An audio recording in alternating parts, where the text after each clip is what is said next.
ये जो किसान आंदोलन चल रहा है इसको आप किस तरीके से देखते हैं? देखिए जितेंद्र, आंदोलन एक बहुत ग्रेविटी वाला वर्ड होता है। मैं हमेशा बोलती हूँ कि आंदोलन के लिए मेरे मन में बहुत सम्मान है। बहुत बड़े बड़े लीडर्स हमारे देश के हमें आंदोलन सिखा कर गए हैं। आंदोलन करने का इजाज़त हमें हमारे देश का संविधान देता है। आंदोलन करने का एक संवैधानिक तरीका होता है। आंदोलन की कुछ जेन्युइन मांगें होती हैं, आंदोलन का कोई जेन्युइन नेतृत्व होता है और आंदोलन को आपको रिटन फॉर्म में अपनी मांगें सरकार तक पहुँचानी होती हैं।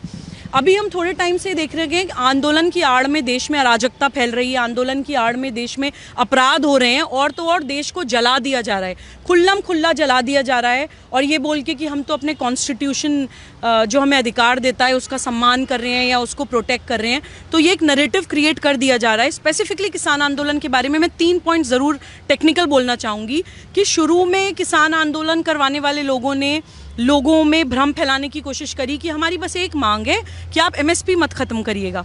हमारे जो एग्रीकल्चर मिनिस्टर हैं, यूनियन मिनिस्टर हैं नरेंद्र सिंह तोमर जी, उन्होंने ऑफिशियल स्टेटमेंट दी कि एमएसपी नहीं ख़त्म की जाएगी, हम आपको गारंटी दे रहे हैं, हम आपको लिख के भी देने को तैयार हैं कि एमएसपी ख़त्म नहीं होगी। लेकिन फिर भी इनका सो कॉल्ड आंदोलन ख़त्म नहीं हुआ। दूसरा, इन्होंने झूठ फैलाने की कोशिश करी कि जब आप प्राइवेट मंडियां बना देंगे तो सरकारी मंडियां ख़त्म हो जाएंगी, तो उसके बाद प्राइवेट मंडियां किसानों का शोषण करना स्टार्ट करेंगी। शुरू में एकदम सुन के मुझे भी लगा कि शायद ऐसा हो सकता है, बट देन जब उसके बारे में मैंने और ज़्यादा पढ़ा तो आई रियलाइज़ कि फूड कॉरपोरेशन ऑफ इंडिया है, हर साल भारत में खाद्य सामग्री लेकर ख़रीद के स्टॉक करके रखी जाती है सूखे से बचने के लिए, अकाल से बचने के लिए। एक एडिशनल एक बैकअप स्टॉक होता है। तो कैसे सरकारी मंडियां बंद हो जाएंगी? आप कितनी भी प्राइवेट मार्केट्स बना दीजिए, सरकारी मंडियां कभी ख़त्म नहीं होने वाली हैं। तो किस तरह से ये लोग झूठ बिल्कुल भ्रम फैला के लोगों को इमोशनल करके साइट करते हैं और उनको देश के खिलाफ खड़ा करने की कोशिश करते हैं। एक और मैं last but not the least एक इम्पॉर्टेंट पॉइंट बोलना चाहती हूँ कि कुछ राज्यों की सरकारें और कुछ स्टेट पॉलिटिक्स करने वाले लोग भी इसको आंदोलन का रूप देके अपनी राजनीति, खोई हुई राजनीति चमकाने की कोशिश कर रहे हैं। देखिए, जो एग्रीकल्चरल इश्यूज होते हैं वो हमारे संविधान में कॉन्करेंट लिस्ट में आते हैं। दैट मीन्स केंद्र भी उन पे कानून बना सकती है और राज्य सरकार भी उन पे कानून बना सकती है। तो अगर पंजाब सरकार को या दिल्ली में केजरीवाल जी को या किसी भी स्टेट की गवर्नेंस को अगर कोई प्रॉब्लम है किसान कानूनों से या उसमें आप कोई चेंज करना चाहते हैं तो आप अपने स्टेट के लेवल पे कर लीजिए। आप क्यों नहीं कर रहे हैं? अगर आप सही में किसानों के हमदर्द हैं, आपकी जेन्युइन मांग है। एक्चुअली जेन्युइन मांग नहीं है जितेंद्र, मैं हमेशा बोलती हूँ आंदोलन नहीं चल रहा है ऐसी नागरिकता कानून में जिसमें मुसलमान का नाम भी नहीं था, उसमें मुसलमानों के दिमाग में ये डर डालने की कोशिश करी गई कि आपको भारत से निकाल दिया जाएगा, मुसलमानों को भारत से निकाल देंगे। तो इस तरह का ये नैरेटिव बिल्डिंग भारत के खिलाफ करते हैं। मैं तो बोलूँगी कि ये भारत तोड़ो आंदोलन है।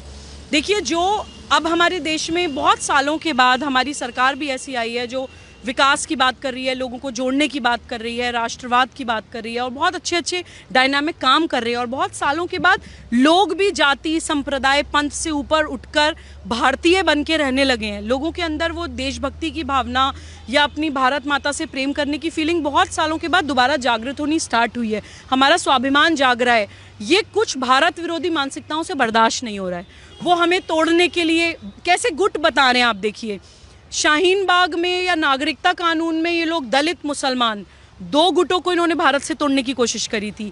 अब यहाँ पे किसान आंदोलन में ये लोग जाट और सिख, किस तरह से ये लोग सेगमेंट्स बनाते हैं। मैं देखिए आपके चैनल के माध्यम से जाट समाज से भी अपील करना चाहती हूँ। एक एग्जाम्पल भी दूंगी जितेंद्र। समाजवादी पार्टी के एक विधायक हैं Nahid Hasan, if I am not wrong. Nahid Hasan ने जब चौधरी चरण सिंह जी की मूर्ति विध्वंस करी थी, मूर्ति तोड़ी थी, और आज चौधरी चरण सिंह जी के पोते जयंत सिंह सेम मंच शेयर कर रहे हैं नाहिद हसन जी के साथ। मतलब आपके दादा की जिन्होंने मूर्ति तोड़ी हो। मैं जाट समाज से भी अपील करती हूँ कि आपके इतने शीर्ष का आपका एक नेतृत्व, जिनके लिए आपके मन में इतना सम्मान है, उनकी मूर्ति तोड़ने वाले, उनको इतना बेइज्जत करने वाले आज सेम मंच पे आकर आपको वर्गला रहे हैं। तो आप भी थोड़ा सा मनन करिए। हम उस जीन्स को, अपनी उस जेनेटिक हिस्ट्री को हम कैसे भूल जाते हैं? हम कैसे भूल जाते हैं अपना वो शौर्य और पराक्रम का इतिहास? जितनी भी वीर कौम है, जितनी भी वीर हमारे भाई हैं देश के, उनको ये देश से तोड़ने की कोशिश करते हैं। देखिए, इंडियन आर्मी में सबसे ज़्यादा सिख रेजिमेंट आप देखिए, जाट समाज से ज़्यादातर लोग आर्मी में जाते हैं। तो जो वीर कौमें हैं, जो देश के लिए मरने मिटने को तैयार होती हैं, उनको ये लोग देश से तोड़ने की कोशिश करते हैं, पॉलिटिसाइज करने के लिए हमारे ही घर में हमसे ही आग लगवाते हैं।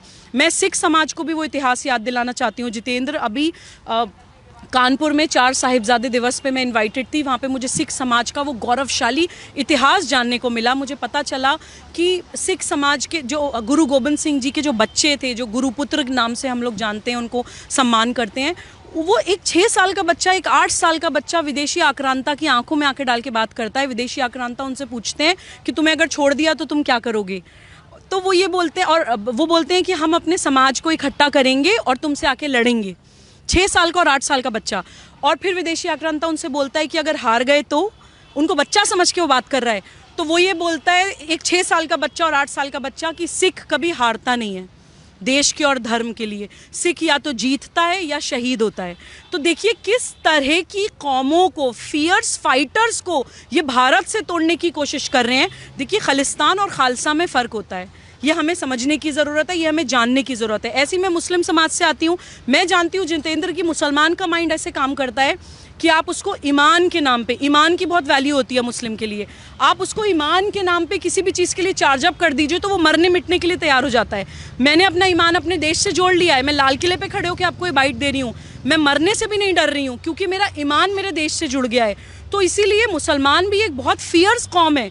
अशफाकुल्ला खान हो या एपीजे कलाम हो या ब्रिगेडियर उस्मान हो, जो भी कौम भारत के लिए मरने मिटने को तैयार होती हैं, उनको ये आंदोलनों के नाम पे, उनको कभी प्रताड़ित करके और फिर ये बोल के कि देखो भारत में तुम्हारे साथ ये हो रहा है, कभी उनको विक्टिम बना के, कभी उनको अपराधी बना के भारत को तोड़ने की कोशिश करते हैं। ये हम लोगों को समझने की ज़रूरत है। एक और मैं कौम का नाम यहाँ पे बोलना चाहूँगी Jitendra, otherwise this bite would be incomplete. Shaheen Bagh में दलित समाज के लोगों को इन लोगों ने भटकाने की कोशिश करी थी। देखिए दलित समाज हमारे भारत के वॉरियर्स हैं, हमारे धर्म योद्धा हैं। और धर्म जब मैं बोलती हूँ, मैं हमेशा कर्तव्य पालन की बात करती हूँ। धर्म से मेरा मतलब कोई पूजा पद्धति या पंथ नहीं है। देखिए जिस टाइम विदेशी आक्रांताओं ने भारत पे आक्रमण किया था और वो जबरन धर्म परिवर्तन करवा रहे थे, उस टाइम एक समाज ने मना कर दिया था कि कुछ भी कर लीजिए आप हमारे साथ, हम धर्म परिवर्तन नहीं करेंगे। तो उनको ह्यूमिलिएट करने के लिए, उनको धर्म परिवर्तन के लिए मजबूर करने के लिए उनसे निकृष्ट काम करवाए जाते थे। तो जो दलित भाई आज के टाइम में दलित हैं, वो वही लोग हैं जिन्होंने धर्म परिवर्तन करने से मना कर दिया था, जो किसी भी कीमत पे नहीं झुके उन आक्रांताओं के सामने। तो कभी भी आप देखिएगा कि हमेशा उस समाज को तोड़ने की कोशिश करेंगे जो फियर्स है, जो भारत माता के सपूत हैं और भारत माता के ऐसे बच्चे, ऐसे बेटे और बेटियां जो अपनी माँ के लिए जान भी देने से गुरेज ना करें। ऐसे लोगों के दिमाग में ये बांटने की राजनीति करते हैं, अलगाववाद के बीच डालते हैं, उनको अपराधी बनाते हैं और बच्चों से, बेटों और बेटियों से ही अपने माँ का आंचल जलवाते हैं। ये वो वाली मानसिकता है जितेंद्र। और पंजाब पॉलिटिक्स के बारे में भी मैं एक बात ज़रूर क्विकली बोलना चाहूँगी कि देखिए खालिस्तानियों के जो एक टाइम था कि प्रभुत्व था पंजाब में, और पंजाब बहुत टाइम तक एक टेरर आउटफिट से जूझा है, लेकिन अब वो पंजाब उस चीज़ से बाहर निकल गया है। कश्मीर इन लोगों के चंगुल से बाहर आ गया है, बंगाल इन लोगों के चंगुल से बाहर आने वाला है। तो ये लोग बौखला रहे हैं। अब इन लोगों की नज़रें हैं कि किसी तरह से पंजाब को हाईजैक कर लिया जाए, किसी तरह से सिख समाज के बच्चों में खालिस्तानी वाला इमोशन जगा के उनको भारत से तोड़ दिया जाए। लेकिन ये ना भूलें, ये कतई ना भूलें कि कुछ लोग अराष्ट्रीय हो सकते हैं, क्लूलेस हो सकते हैं, कंफ्यूज्ड हो सकते हैं, लेकिन देशद्रोही नहीं है। हमारी जो कौम है, जो हमारी वीर कौमें हैं, वो देशद्रोही नहीं है जितेंद्र। उनको सिर्फ अपना सही इतिहास जानने की ज़रूरत है, उनको सिर्फ नेशनल पॉलिटिक्स को सही तरह से समझने की ज़रूरत है, उनको अपना नेतृत्व ठीक करने की ज़रूरत है। जिस दिन उनको समझ आ गया, जिस दिन भारत के मैप पे बैठ के उन्होंने स्थिति समझ ली या भारत का वो इतिहास जान लिया, अपनी कौम का वो इतिहास जान लिया, मुझे नहीं लगता कि उनको किसी भी मोटिवेशन की ज़रूरत पड़ेगी या कोई भी उनको भारत के खिलाफ भड़का पाएगा। ये मैं गारंटी के साथ आपके चैनल के माध्यम से द्वारा किया जा रहा है।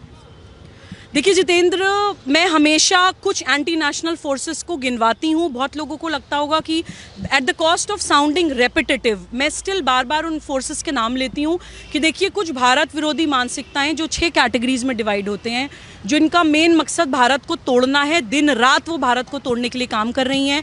देखिए वामपंथी हैं, उनकी आर्म्ड विंग्स माओवादी और नक्सलवादी हैं, और सेपरेटिस्ट एंड टेररिस्ट मूवमेंट्स हैं जिसमें गज़वाए हिंद और इस्लामिक स्टेट की सोच वाले लोग हैं, खालिस्तान बनाने की सोच वाले लोग हैं, विधर्मी राजनीतिक पार्टियां हैं जितेंद्र, जो हमारे अपने लोग हैं लेकिन वो सिर्फ सत्ता में रहने के लिए किसी भी भारत विरोधी मानसिकता के साथ हाथ मिला लेते हैं।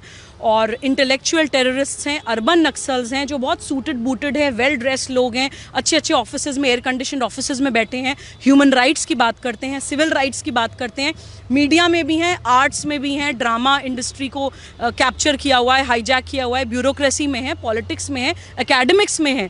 तो इस तरह से हमारे युवाओं को भटकाया जाता है और बहुत सटल वे में, इंसीडियस वे में उनके दिमाग में जहर घोला जाता है भारत से तोड़ने के लिए। इंटरनेशनल पावर्स हैं, देखिए आप कभी भी देखिए जितेंद्र, कोई भी इस तरह का मास लेवल पे भारत विरोध होता है तो डेफिनेटली उसमें फंडिंग होती है, बिना पैसे के इतना कुछ नहीं हो सकता है। नागरिकता कानून के विरोध में आप भारत जलना देख लीजिए, या उत्तर प्रदेश में हाथरस में नैरेटिव क्रिएट हुआ था, वहाँ पर आप देख लीजिए, या अभी आप किसान आंदोलन में देख लीजिए, कहाँ से इतना पैसा आ जाता है, वेबसाइट्स बन जाती हैं, नैरेटिव बिल्डिंग हो जाती है, भारत विरोध हो जाता है, विदेशों से पैसा आना स्टार्ट हो जाता है। तो ये सब कुछ बहुत ज़्यादा स्ट्रैटेजी के साथ होता है Jitendra. Last but not the least, एक भारत विरोधी मानसिकता है, सटल कन्वर्जन मूवमेंट्स जो हमारे देश में चल रहे हैं, किसी की मजबूरी का फ़ायदा उठा के किसी का धर्म परिवर्तन या पंथ परिवर्तन कराया जाता है, आदिवासी बेल्ट में जाके या गरीब गुरबे में जो लोग रहते हैं उनके पास जाके उनका कन्वर्जन कराया जाता है।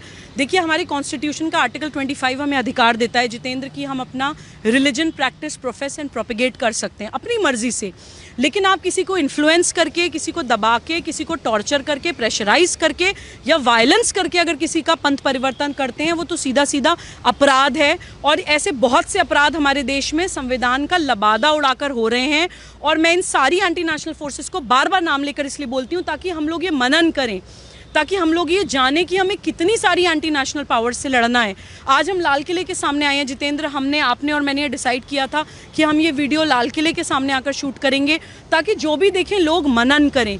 वो 26 जनवरी को लाल किले की प्राचीर पे अगर तिरंगे के अलावा कोई और झंडा लहराया जाता है तो वो तमाचा है 135 करोड़ लोगों के मुंह पर, वो तमाचा है हम लोगों की भारतीयता के ऊपर, वो तमाचा है उन सभी बच्चों के ऊपर जो भारत माता की जय बोलते हैं। हम लोगों को ये सोचना चाहिए कि हमने ये होने कैसे दिया। जितेंद्र, ये सबको मनन करना चाहिए। मैं सरकार से भी ये बोलती हूँ, देखिए मैंने जितेंद्र अपनी लाइफ में कभी कोई इलेक्शन ऐसा नहीं देखा जो हर कॉन्स्टिट्यूएंसी में मोदी जी के नाम पर वोट डला था। हर कॉन्स्टिट्यूएंसी में लोगों को इतना भरोसा है हमारे माननीय प्रधानमंत्री जी के ऊपर, मुझे खुद उनके ऊपर बहुत भरोसा है कि उन्होंने इतने बड़े बड़े डायनामिक काम इस देश के लिए किए हैं जो कोई भी लीडरशिप कभी नहीं कर पाई। मुझे लगता है कि वो ही कर सकते हैं, सिर्फ वही कर सकते हैं। वो बिल्कुल ये ना सोचें कि, हमें भी समझ आ रहा है कि ये जो भी हुआ लाल किले पे वो ये नैरेटिव बनाने के लिए किया गया कि अगर पुलिस गोली चलाएगी तो जलियांवाला बाग रिक्रिएट करेंगे या ये नैरेटिव बनाएंगे, दंगा करेंगे, बहुत सारे लोगों की जान जाएगी, ब्लड शेड होगा। देखिए मैं हमारे माननीय प्रधानमंत्री नरेंद्र मोदी जी तक अगर ये मैसेज पहुंचता है, उनसे अपील करना चाहती हूँ कि ये लोग आपको कभी सही नहीं बोलेंगे। आप कुछ भी कर दीजिए, ये आपको कभी सही नहीं बोलेंगे क्योंकि आप बहुत बड़ी पावर है इन लोगों के खिलाफ। आप इनका भारत विरोध चलने नहीं दे रहे हैं, आप इनकी बंद हुई हुई दुकानें दोबारा खुलने नहीं दे रहे हैं और भारत माता के आगे एक फियर्स वॉरियर की तरह खड़े हैं, तो ये आपको हमेशा डिफेम करने की कोशिश करेंगे। मैं अपने माननीय प्रधानमंत्री जी को बोलना चाहती हूँ कि आप अकेले नहीं हैं, 135 करोड़ लोग आपके साथ हैं, उसमें से देश विरोधी, देशद्रोहियों को हटा दीजिए। Majority of people are with you. आपको इतने बहुमत से लाया गया है, आपकी एक आवाज पे ताली और थाली पूरा हिंदुस्तान बजाने लगा था। आप एक आह्वान करेंगे तो पूरा देश कुछ भी करने को तैयार हो जाता है। आपके साथ जन समर्थन है, आप इन लोगों को उखाड़ के फेंकिए अगर आपको, मैं कहती हूँ, ब्लडशेड भी करना पड़े at the cost of sounding harsh. Jitendra देखिए, मैं ये मानती हूँ कि हमारे as an officer of the court बोल रही हूँ, मैं सुप्रीम कोर्ट में प्रैक्टिस करती हूँ, हमारी आईपीसी में सेक्शंस है, सेक्शन 96 टू सेक्शन 106 जो राइट टू प्राइवेट डिफेंस की बात करता है।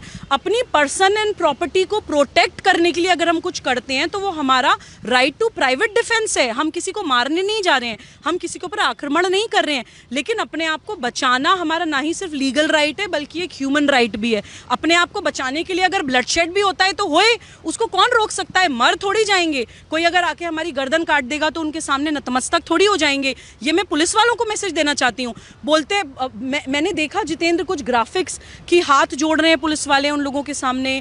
देखिए, आप लोगों को गन सिर्फ जेब में रखने के लिए नहीं दी जाती है। मैं अपने पुलिस मेरे दादाजी डीएसपी थे मेरठ में 1960s में। मैंने वर्दी का वो जलवा देखा है जितेंद्र। मुझे मुझे बहुत अफसोस हुआ जब मैंने पुलिस वालों को हाथ जोड़ते हुए देखा। मैं उन पुलिस वाले भाइयों से भी अपील करना चाहती हूँ कि आप वो टाइम याद करिए जब आप सपना देखते थे कभी पुलिस ऑफिसर बनने का। आप वो टाइम याद करिए जब आपने पहली बार वो वर्दी पहनी होगी, जब आप ये सोचते होंगे कि मैं पुलिस बनूंगा तो मैं ये कर दूंगा, मैं वो कर दूंगा। तो देखिए, right to private defence police का भी होता है। आपको हाथ जोड़ने की जरूरत नहीं थी उनके सामने। राइट टू प्राइवेट डिफेंस आपका भी है Jitendra, right to private defence मेरा भी है। और वो सिर्फ मेरी पर्सन एंड प्रॉपर्टी के लिए नहीं है, किसी थर्ड पर्सन की पर्सन एंड प्रॉपर्टी को प्रोटेक्ट करने के लिए भी आप एक्सरसाइज कर सकते हैं। हर नागरिक भारत का ये सोच ले कि मैं यहाँ खड़ी हूँ जितेंद्र, मैं सोच लूँ कि मैं अगले 6 फुट तक कुछ गलत नहीं होने दूंगी। हर नागरिक अपनी ये जिम्मेदारी पहचान ले, अगला इंसान सोच ले मैं आगे 6 फुट तक कुछ गलत नहीं होने दूंगा। तभी हम इतने बड़े देश को इतनी सारी भारत विरोधी मानसिकताओं से बचा पाएंगे जितेंद्र। अगर आप अकेले राजसत्ता से उम्मीद करें कि 135 करोड़ लोगों को वो बचा लेंगे, तो मुझे लगता है कि बहुत अनरियलिस्टिक एक्सपेक्टेशन है जितेंद्र, बहुत अनरियलिस्टिक एक्सपेक्टेशन है। वो लोग बहुत लोगों से लड़ रहे हैं, इंटरनेशनल पावर से लड़ रहे हैं। अब समय आ गया है कि समाज सत्ता राजसत्ता का साथ दे। लास्ट मैसेज मैं समाज से भी बोलना चाहती हूँ जितेंद्र कि देखिए, भारत विरोधियों में बहुत एकता होती है, बहुत एकता होती है। आप कभी भी देखिए, कुछ भी भारत विरोध हो रहा होगा, सब एक हो जाएंगे, चाहे वो वामपंथी हो, जिहादी हो, खालिस्तानी हो, पॉलिटिकल पार्टीज हो, इंटरनेशनल पावर्स हो, इंटेलेक्चुअल टेररिस्ट हो, अर्बन नक्सल्स हो, या जो सटल कन्वर्जन मूवमेंट्स करने वाले हैं वो लोग हों, सब लोग एक हो जाते हैं। लेकिन हम लोग हमेशा वर्ण में, पंथ में, जातियों में, संगठनों में, बैनर्स में, पार्टीज में बट जाते हैं। तो देखिए, ये हमारी भी कमी है। प्लीज़ इसको मनन करिए। हमें बहुत लंबी लड़ाई लड़नी है, बहुत ख़तरनाक लड़ाई लड़नी है। प्लीज़ अपने देश का मैप खोलकर देखिए, बैठिए। एक तरफ आपके सर पे पाकिस्तान है, एक तरफ आपके सर पे चाइना है, और हम लोगों को कोई भी आके जातियों में बांट जाता है। प्लीज़ उस चीज़ से बाहर उभरिए। और जो फियर्स फाइटर्स हैं, फियर्स कौम है हमारे देश की, वो लोग अपना वो गौरवशाली इतिहास याद करें। और तब इन लोगों से लड़ने के लिए मुझे लगता है कि हम लोगों को किसी एक स्पेसिफिक फोर्स की ज़रूरत नहीं पड़ेगी। बॉर्डर पे हमारी जल थल वायु सेना हमारे बॉर्डर्स प्रोटेक्ट करने के लिए बहुत सशक्त है, बहुत सक्षम है। हम लोग भारतीय नागरिक अपनी इंटरनल सुरक्षा की गारंटी ले लें, तभी समस्या का समाधान हो पाएगा। पाकिस्तान भी बहुत खुशियाँ मना रहा था मैम जब ये सब सारी चीज़ें। Absolutely, absolutely. आप देखिए, बहुत सारे लोग देखना भी नहीं चाह रहे हैं जितेंद्र। वो जो वीडियोस हैं, ग्राफिक्स हैं कि लाल किले पे तिरंगे के अलावा कोई और झंडा लहराया जा रहा है, उस पे व्यूज़ कितने कमा रहे हैं। लोग देखना भी नहीं चाह रहे हैं। मेरे पास कॉल्स आई हैं, लोग रो रहे हैं।